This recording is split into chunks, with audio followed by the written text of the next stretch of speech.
"Is this some kind of joke, Colonel?" The words, sharp and laced with disbelief, cut through the oppressive heat shimmering off the flight line. Chief Warrant Officer Evans, his face a mask of professional frustration, stared not at his commanding officer, but at the old man standing beside him. The old man, Theodore Brewer, seemed unfazed by the heat, the roar of distant jets, or the scorn in the young officer's voice. He was a relic, clad in faded, grease-stained coveralls that had seen better decades. His hands, thick with calluses and mapped with the fine lines of 1,000 repairs, hung calmly at his sides. He simply looked at the silent beast before them, an AH-64 Apache, the apex of modern aerial warfare, rendered as inert as a museum piece by a ghost in its own machine. Colonel Davies sighed, the sound barely audible over the whine of a C-130 taxiing in the distance. "Chief, this is Mr. Brewer. He's here to offer a second opinion." Evans let out a short, incredulous laugh. "A second opinion? Sir, with all due respect, my team has been over this bird for 72 hours straight. We've run every diagnostic known to man. We've swapped the FADEC, boroscoped the turbine, checked every millimeter of the fuel lines, and replaced half the sensors. The digital logs are clean. The machine says there is nothing wrong with it, yet the Port T700 engine won't cycle past 50% on spool-up. We have engineers from General Electric on a video link. What we don't need is," he gestured vaguely at Theodore, "analog assistance." Theodore's gaze never left the Apache.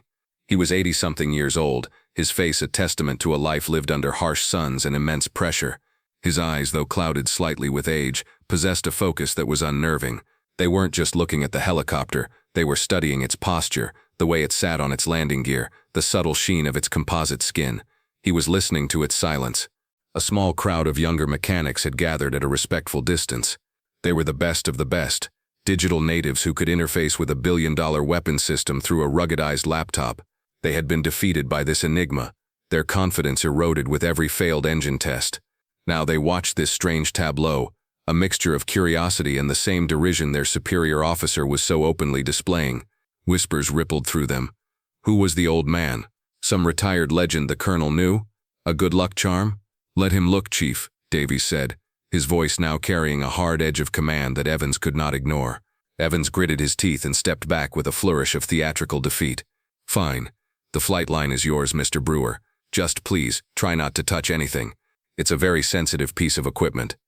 Theodore gave the colonel a slow, deliberate nod of thanks and began to walk. He didn't head for the open engine cowling where Evans's team had been focused. Instead, he started at the tail, his gnarled fingers gently tracing the line of the stabilator. He moved with a slow, shuffling grace, a man completely at home in this world of jet fuel and hydraulic fluid.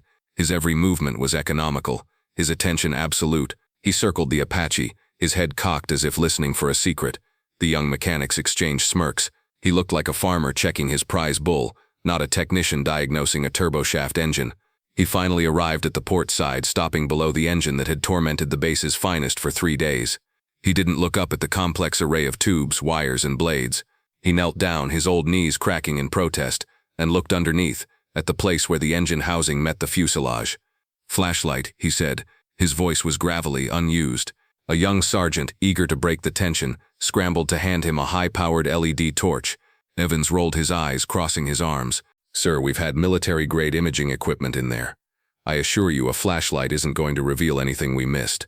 Theodore ignored him. He took the light and played its beam across the underbelly of the aircraft. He wasn't just looking, he was observing how the light reflected, how it caught the edges of rivets and seams. He laid one hand flat against the metal skin of the helicopter, closing his eyes. The mechanics saw an old man touching an airplane. Colonel Davies saw a master communing with a machine. He had heard the stories, whispers from old-timers about a man they called the Ghost, a mechanic from the Vietnam era who could feel a hairline fracture through 3 inches of steel. He had made the call to bring Theodore here as a last resort, a desperate prayer to a forgotten god of the flight line. After a full minute of this silent communion, Theodore opened his eyes. He pushed himself slowly to his feet. He reached into the deep pocket of his coveralls and pulled out a small, worn leather roll. He untied it with practiced fingers.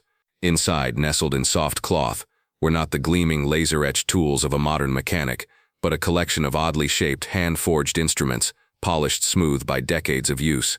Evans's jaw tightened. What in God's name are those? Theodore selected one. It was a long, slender piece of metal, bent at a precise, unnatural angle, its tip ground to a razor's fineness. It looked more like a dental pick forged in a blacksmith's shop than a tool for an Apache. "You are not putting that thing anywhere near my engine," Evans snapped, his professional composure finally shattering. "That's it. I'm calling this. Sir, I appreciate your effort, but this is a waste of everyone's time." As Theodore held the strange tool in his hand, the sunlight glinting off its hand-polished surface, the world seemed to slow for a moment. The whine of the distant jet faded, replaced by the thumping rotor wash of a Huey in a monsoon. The acrid smell of jet fuel was suddenly mixed with the damp, metallic scent of blood and fear. He wasn't on a pristine American flight line. He was in a muddy clearing in the Achau Valley, rain plastering his hair to his face. A young pilot, his face pale with shock, was screaming over the storm. "We have to go. They're coming." The Huey's engine was sputtering, a critical linkage severed by a piece of shrapnel. There were no spare parts, no tools, just the wreckage of a burned-out truck nearby. In his mind's eye, he saw his younger self hammering a red-hot piece of leaf spring against a rock, shaping it, grinding it, creating the very tool he now held in his hand. He had used it to bypass the damaged linkage, a fix that should have been impossible, and the Huey had lifted off just as the enemy broke through the trees, carrying a dozen wounded men to safety. The tool wasn't just metal. It was a memory. It was a promise. Back in the present, Sergeant Miller, a young but sharp mechanic who had been watching the entire exchange, felt a knot of anger tighten in his stomach. He had seen the way Evans was treating the old man, the sheer disrespect. But he had also seen the look in Mr. Brewer's eyes. It was a look of deep, unshakable certainty. Miller had seen that look once before, in the eyes of a bomb disposal technician about to disarm a complex IED. It was the look of a man who saw a different reality than everyone else, a world of cause and effect invisible to the untrained eye. Evans took a step toward Theodore, his hand raised as if to physically stop him. "Mr. Brewer, I am ordering you to step away from the aircraft. You are a civilian, and you are interfering with a critical piece of military hardware. Do not make me call the security forces." This was the final humiliation, the ultimate overreach. The threat of arrest hung in the hot, still air. The other mechanics shifted uncomfortably. This had gone from a curiosity to a crisis. Miller knew he couldn't challenge a chief warrant officer directly. It would be his career, but he couldn't just stand by and watch this happen. He subtly pulled out his phone, keeping it low and out of Evans's line of sight. His fingers flew across the screen, sending a text message not to a friend, but to the colonel's executive aide, a man he knew was monitoring the situation from the command tower. The message was brief and urgent. "Sir, CWO Evans is about to have Mr. Brewer escorted off the flight line by SF. He's threatening to detain him. The colonel needs to get back down here now. I think the old man found it. I really think he found it." He hit send. The message flew across the base's network, a digital spark of rebellion. In that moment, the audience and Sergeant Miller knew something Evans and his crew did not. Help was on the way. The balance of power was about to shift, and the quiet dignity of the unassuming hero was about to be vindicated in the most spectacular way imaginable. Inside the climate-controlled quiet of the base command building, Colonel Davies stormed back into his office, his face grim. His aide met him at the door, phone in hand. "Sir," a text from Sergeant Miller on the flight line. Davies snatched the phone and read the message. His expression hardened. "Get me the base archives, now." The aide, already anticipating the command, had the number on speed dial. A moment later, a reedy voice answered. "Archives, Specialist Rowe speaking." "Rowe, this is Colonel Davies. I need a service file lookup. Brewer, Theodore, Brewer. He would have served from the late 60s to the early 80s. Aviation maintenance." There was a frantic clicking of a keyboard on the other end. "One moment, sir. Got it. Brewer, Theodore. Wow. Okay, sir. This file is extensive. Read me the commendation, Specialist," Davies ordered, pacing behind his desk. "Yes, sir. Let's see. Distinguished Service Cross, Silver Star, Legion of Merit, Distinguished Flying Cross, 16 air medals, one with a V for Valor, Purple Heart with 2 oak leaf clusters. Sir, the list of commendations is 4 pages long." Davies stopped pacing. "What about the citations, the narratives?" "Right. The Distinguished Service Cross citation reads, 'For extraordinary heroism in action, on the 12th of March 1969, Specialist Brewer, with complete disregard for his own safety, remained with a downed medevac helicopter under intense enemy fire. For 6 hours, using improvised tools forged from wreckage, he repaired a catastrophically damaged rotor assembly and a severed fuel line, enabling the evacuation of 9 critically wounded soldiers. Sir, There's more, a dozen more just like it. Field expedient engine swaps under fire, landing gear repairs during active engagements. They called him the ghost of the A-Shao because he could make dead birds fly again. Davies felt a chill run down his spine despite the office's cool air. He had known Brewer was good, but this was the stuff of legend. He was standing on the shoulders of a giant and hadn't even realized the man's true stature. There's a note here from a General Peterson, the specialist added. It seems he was one of the pilots Brewer saved. The note just says, if this man ever asks for anything, give it to him. He is the finest battlefield mechanic this army has ever produced. Full stop. Davies hung up the phone. His aide looked at him, eyes wide. Sir? Get my car, Davies commanded. And get 4-star General Peterson on the phone. Tell him a ghost from his past is on our flight line, and he's being threatened with arrest. Back on the tarmac, the confrontation had reached its peak. Theodore, holding his strange handmade tool, had ignored Evans's threat completely. He was pointing with its delicate tip toward a spot deep within the engine's guts, a place buried under a nest of wires and conduits. There, Theodore said, his voice calm. The bleed air valve's pneumatic line. There's a crack. Evans squinted, his face red with fury. That's impossible.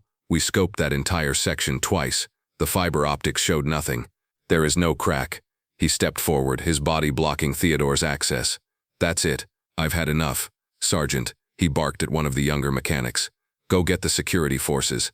Tell them we have an unauthorized civilian interfering with military property. The young sergeant froze, looking from the furious Chief Warrant Officer to the impossibly calm old man, and then to the silent colonel who had brought him there. It was an illegal order, but it was an order nonetheless. But before he could move, a new sound cut through the air. Not a jet engine or a helicopter, but the squeal of tires on asphalt. A black command vehicle, a Ford Expedition with official government plates, was driving directly onto the flight line, breaking a dozen protocols. It screeched to a halt just yards from the Apache. The mechanic snapped to attention. Evans spun around, his mouth agape at the breach of regulations. Colonel Davies emerged from the passenger side, his face like thunder. But it was the man who emerged from the back seat that caused every jaw on the flight line to drop. He was an older man, but he moved with a powerful, coiled energy. He wore a flight suit, and on his shoulders were the 4 gleaming stars of a full general. His face was a mask of grim purpose. It was General Peterson, the visiting commander from Army Futures Command. The sight of a 4-star general appearing unannounced on an active flight line was so unprecedented it was like seeing a unicorn. The world seemed to stop. The wind died down. The distant hum of the bass faded into nothing. Evans's anger evaporated, replaced by a cold, sickening dread. He snapped the most rigid salute of his life. General, sir, I was not aware you were. General Peterson didn't even look at him. He strode right past the saluting Chief Warrant Officer, his eyes locked on one man. He walked past the state-of-the-art helicopter, past the assembled crew of expert technicians, and stopped directly in front of Theodore Brewer. The entire flight line held its breath. The 4-star general, a man who commanded armies and advised presidents, clicked his heels together. He raised his hand to his brow and delivered the sharpest, most respectful salute Evans had ever witnessed. It was a salute of profound deference, a gesture from a subordinate to a superior, though no rank insignia graced Theodore's faded coveralls. Teddy? The general's voice was thick with emotion. My God, it's really you. Theodore slowly lowered his tool. A flicker of recognition sparked in his ancient eyes. He gave a small, almost imperceptible nod. Pete, you got old. A choked laugh escaped the general. He dropped his salute and looked at the stunned faces of the mechanics around him. His voice boomed across the tarmac, each word a hammer blow of truth.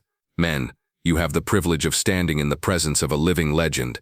This is Theodore Brewer. When I was a 23-year-old captain, my bird went down in the AH-64 Valley. We were surrounded, taking heavy fire with multiple wounded. No one could get to us. But Teddy Brewer flew in on a dust-off Huey that had no business being in the air. He landed under a hail of bullets, jerry-rigged our busted engine with nothing but a Leatherman and some wire, and then flew his own bird out with mine flying shaky escort, saving 18 American lives. The man you see before you is not a mechanic. He is a miracle worker. He turned to Colonel Davies. Colonel, read the man's citation. I want everyone to hear it. Davies pulled out his phone, his hands steady. His voice was clear and strong as he read the official account of the Distinguished Service Cross, the story of the impossible repair under fire, the quiet heroism that had never sought a spotlight. As he read, the smirks on the faces of the young mechanics melted away, replaced by expressions of pure, unadulterated awe. They weren't looking at a crazy old man anymore. They were looking at a giant. When Davies finished, a profound silence settled over the group. The general's gaze, now as cold and hard as granite, fell upon Chief Warrant Officer Evans. He didn't raise his voice. He didn't have to. The quiet menace in his tone was more terrifying than any shout. "Chief," he began, his voice dangerously low, "you have millions of dollars of diagnostic equipment. You have laptops that can measure the tolerance of a turbine blade to a millionth of an inch, but none of that equipment can teach you to listen. None of it can teach you humility, and none of it can teach you respect." He gestured with his chin toward Theodore. "This man's hands have forgotten more about keeping men alive by keeping these machines in the air than you will ever learn from a computer screen. Your diagnostics told you nothing was wrong." He listened to the silence, and it told him everything. "You failed because you thought you were smarter than the machine." He succeeded because he knew he wasn't. The public rebuke was complete, delivered in front of Evans's entire team. The chief warrant officer's face, once red with anger, was now pale with shame. He looked at the ground, unable to meet the general's eyes. Just then, Theodore Brewer, the object of all this veneration, took a shuffling step forward. He looked at the humiliated young officer, and his voice, when it came, was not one of triumph, but of gentle instruction. "It's not your fault, son," he said, and the kindness in his tone was perhaps the most surprising thing of all. "The machines are loud. The computers are loud. You were trained to listen to all that noise. But the machine, it always whispers the truth. You just have to be quiet enough to hear it." He held up his handmade tool, the one forged in the crucible of war. "Your scope couldn't see the crack because it's a pressure fracture. It only opens when the pneumatic line is under the specific stress of a 50% spool-up. It's invisible when the engine is cold and static. Your diagnostics are looking for a state of being. I was listening for a moment of becoming, the moment it becomes broken." As he spoke, another memory surfaced, sharp and clear. The memory not of making the tool, but of using it. His younger self in that muddy clearing, pressing the tool's tip against the damaged linkage of the Huey. He wasn't just looking. His fingers, his entire arm had become a sensor, feeling the subtle, discordant vibration, the tiny tremor that told him where the metal was weakest. The tool wasn't just a wrench, it was an extension of his own senses, a conduit for wisdom born of pure, desperate necessity. He had learned to feel the breaking point. Back on the hot tarmac, he looked at Evans. "You don't find a problem like this with your eyes, you find it with your hands." In the immediate aftermath, everything moved with a new and profound sense of purpose. Following Theodore's precise instructions, a maintenance crew, including a now silent and humbled CWO Evans, carefully removed the indicated pneumatic line. There, under a microscope in the maintenance bay, was the fracture. It was almost invisible to the naked eye, a hairline crack no thicker than a spider's thread, but it was exactly where Theodore had said it would be. The part was replaced. The Apache's cowling was sealed. With General Peterson and Colonel Davies watching, the pilot initiated the startup sequence. The port engine spooled up, whining past 50%, then 60, then 80, until it settled into a perfect, stable, deafening roar. The ghost in the machine had been exorcised. General Peterson turned to Colonel Davies. "I want a new mandatory training module developed for every maintenance crew on this base, and I want it distributed to the entire Army Aviation Branch. Call it Advanced Tactile Diagnostics and Intuitive Engineering. And the lead instructor," he said, placing a hand on Theodore's shoulder, "will be Mr. Brewer if he'll accept the paid position." The next day, a formal base-wide commendation was issued, not only honoring Theodore for his discovery, but also officially documenting his legendary service record for a new generation. CWO Evans was not disciplined in the traditional sense. His punishment was to be the first student enrolled in Theodore's new class. Weeks later, the scene was much quieter. Inside the base's main workshop, Evans stood before a workbench, clumsily trying to use a hand file on a small block of aluminum. His movements were jerky, uncertain. He was trying to replicate one of the simple handmade tools from Theodore's leather roll, and failing miserably. A shadow fell over the bench. Theodore stood beside him, holding a steaming mug of coffee. He watched for a moment, then set his mug down. He didn't say a word about the incident on the flight line. He simply reached out and gently adjusted Evans's grip on the file. "Easy now," the old man said, his voice a low rumble. "Don't fight it. Let the tool do the work. Feel how it wants to cut." Under the old veteran's guidance, Evans's strokes became smoother, more confident. He was still clumsy, but for the first time, he wasn't just forcing the tool against the metal. He was listening to it. He was beginning to understand. In the quiet of the workshop, away from the pressure and the noise, a different kind of repair was taking place. one of mentorship, humility, and the timeless transfer of wisdom. Theodore Brewer's story is a powerful reminder that the greatest tools we have are not always found in a box but in the hands and hearts of those who came before us. True expertise is earned in fire, not just downloaded from a screen. If you were inspired by this story of unassuming valor, be sure to like this video, subscribe to Veteran Valor Stories, and share it with someone who appreciates the quiet masters among us.